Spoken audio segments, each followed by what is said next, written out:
दिनम खबर नेले सानाम का सकुंदरा मसक कने सानाम का नपाय गे मेना बन आर दिनम दिन दिनम खबर बन नेलदा चमान खान बन नेल लगे तेह냐 खबर चालान बारगेल 2 सेप्टेम्बर हिलो भारत जाकत मांझी परगना मोहला दो दिलाते और मेदिनीपुर सदर तलाटा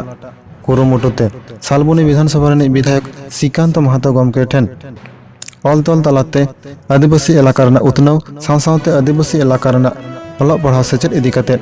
गेल मोड़े आना दाबी सकाम को एम चाल कावदिया उन्हें हिलो श्रीकांत गमके पाहटा खन नोहा बाड़ाय नाम आकना बांगमा आदिवासी एलाका रे उतनाव लगित सावसावते आदिवासी को ऑलग पढ़ाव इदी कते ने हाबिते विधानसभा रे आया मचा खन चेद कथा हवाई लई साडिया कादा उन्हें हिलो नोवा दाबी सकाम को नाम कते विधायक गमके नोहा लई कादा जे तेहेñ इन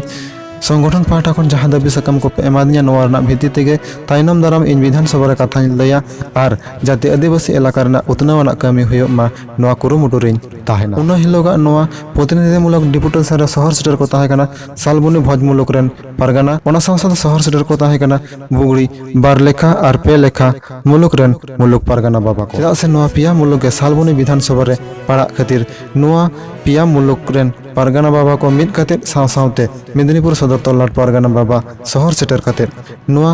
प्रतिनिधिमूलक डिपुटेशन दको एम चाल केदा नोवा इदी कते के परगना बाबा को चेद को लई केदा ओनागे आरो जस्ती बन बड़ाय लगे आकुआ मोचा खन जहाँ मी बार पॉइंट दो होई लेना जे 2011 खना 16 खना 20 आर्थिक ये रे बछर रे मुनिया हिसाब निकेश को तीन आदिवासी इलाका रे आया विधानसभा इलाका रे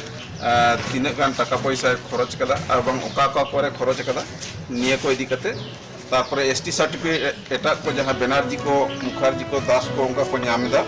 ओना को इदी कते फॉरेस्ट राइट एक्ट नोआ को तारपरे स्कूल बिजली रानी दामोदरपुर ओना जहाँ स्कूल मेना निपुरा दामोदरपुर ओना रे हॉस्टल जाते हुई मार ओना साथे जहाँ उनको माचेद को 2000 कते पैसा को नामदा उनको जते पैरा टीचर आवता रे को अगु कोमा निये को